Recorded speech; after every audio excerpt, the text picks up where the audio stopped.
as a queen who firmly believes in collaboration, it would be absolutely wrong for me to do the show all by myself. So as usual, I've got my partner in crime in studio. This is a man who has an enchanting voice. His thoughts are striking, especially to the receiver. But also, apart from that, he's everyone's favorite uncle and he's Papa Kati. So ladies and gentlemen, Brian Mofokeng is in the building. So we need the boom, boom, boom, boom. Hey, Brian.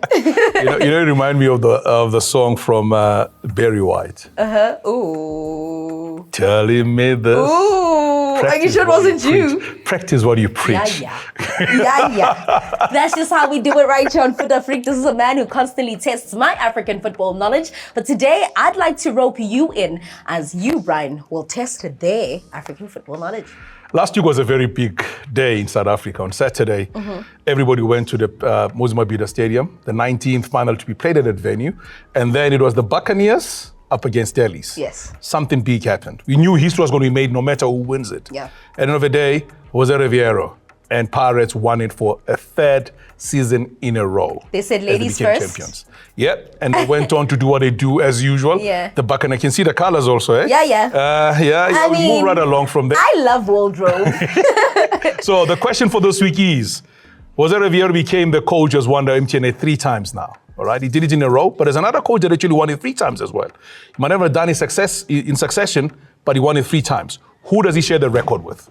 It's the fact that there is actually another coach in South African football who has done it. But that is your clue. It's a man who is special to South African football. If you know the answer, make sure that you send it through to us. Find us on social media. It is at Fut-Afrique. Use the hashtag, the only one that matters, hashtag Fut-Afrique. Now, as we dive into the conversations, coaching changes is something that is really popular and common when it comes to the world of football. But because I have attachment issues, it doesn't sit well with me when coaching changes take place.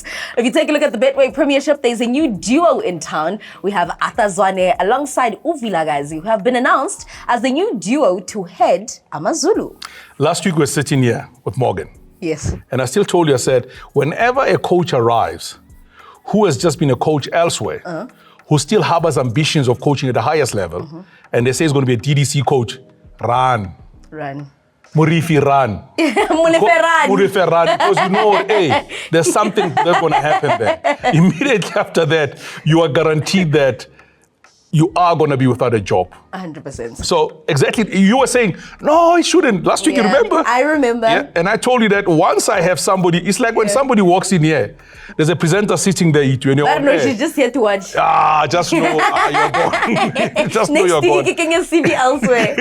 but I hear you, but I think in the infamous words of Phumlani Msidi, your thoughts about this change. Listen, I mean, if you look at it, I mean, Coach Kano, that is of Muzi Vilagazi, he did very well at Richards Bay, saved them from relegation. He was the man in charge of Golden Arrows. He's still moving around the KZN area. You know, he's a very good coach. Atazwane, I still believe that he was never given a fair chance at Chiefs. Okay. I think if he eventually arrived... He's been there for over a decade, yeah? Yeah, but I'm saying when he was a caretaker coach, and eventually became the coach of the club, I think if he had arrived at Chiefs when they were not desperate to win trophies, he would have probably been given more leeway as a legend of Biamakosi. He was never given a chance, you know, because he was eventually replaced. In came Kevin Johnson. I think he felt that growth pattern is no longer there. Yeah. Because with Coach Nabi arriving his own team, it meant he's therefore been relegated to what developmental side, and it's not going to work out. So Mange to get a chance, stand up under fire. One of our own now is in KZN. Let's see how they're going to do, because these are 2 young coaches from South African point of view, and I believe that they're going to give something different. The only thing is, will the players, because there's always this issue around players adapting to a new coach. Yeah. Now it's 2. You got 2 coaches, you know? And the co-coaching thing is something that I've never understood. Yeah. Because I always ask, who takes responsibility when things Who do we actually listen to? Who do we respect more? That's a very interesting one to see. And also egos will come into play. Will they be able to work together to be able to get the betterment of a team, or what's going to happen? I want to take you back to the 2021-22 season with AmaZulu. Yeah. That was one of the greatest seasons they've had. They found themselves going to CAF. Yeah. And this was under Coach Benny McCarthy. Then, when he left, why was it that Usutu didn't keep that standard of coaches? He had reasons why he left. There are certain things he wanted. With all due respect to everyone else who stepped into that position. Yeah, but the thing is that once you hamper something that is working, you're bound to find yourself in trouble. It was something good that Ben had put together. 100%. Brought some good players into the squad. Finished in second. Finished in second, and were doing well in the CAF Champions League at that point of the season, by the way. Before he eventually left, he has just said enough. He decided to leave the team. Whoever they brought in ever since then has never been able to sustain a season. 100%. So that's a problem. So when you talk about cheaper United changing coaches, we have never really sat down and looked at AmaZulu. Yeah. I know that the president of the club, the chairman of the club, has said he wants to make sure by the time the team celebrate a century that they should have won some silverware. I think at the rate they're going now, it's not going to happen. It's going to take forever for them to get to that. Because for me, I'm just like, budget is not an issue. Rafarile Beni.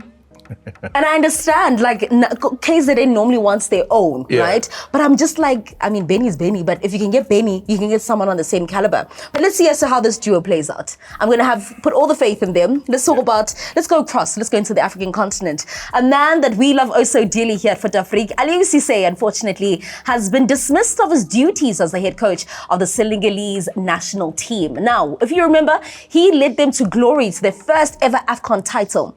My problem with this whole situation, Brian, is his contract ended in August. They let him lead 2 games after that, which was the qualifiers. Then after that, the federation wants to renew him, but then it is the sports ministry in Senegal that say, no, we don't want him. They say the team is going the wrong direction. That's what they said. If you look at the last 4 matches, 2 wins, 2 draws in those matches that they played. And since they lost the last 16 match in the World Cup, they haven't lost a game. When they played in that particular match when they played against the English. So for me, what has been worrying about this whole scenario is that if a legend of a national team, a legend on the continent, can be treated like this. Imagine what hope is there for all the other ones. Because 100%. He's the man that led Senegal. In 2002, as a captain of a team that went on to play in the World Cup and did so well, defeating France en route to 100%. performing that well. We will never forget. And then he came in and eventually got them into the final, won the tournament with them in the AFCON tournament. And has been the man that has managed to bring in some young talent. We saw the plan actually play out. From your cameras of this world. I saw the message that came from Sadio Mane saying, thank you very much, boss. Thank you, champion. Because they know how important it is. Mendy also came out first to say, you know what? You've been one of the best. So it's a lot to talk about from that point of view. And I believe that until we start honoring our own on the continent, we can't expect anything different from anybody else until we start celebrating Sons of the Souls ourselves. I personally believe that it's unfair dismissal. Should Aliou Cissé need anyone in court, I shall stand. I will represent him confidently so, and I'll make sure we win that case. Make sure that you go know where the conversations do continue after this.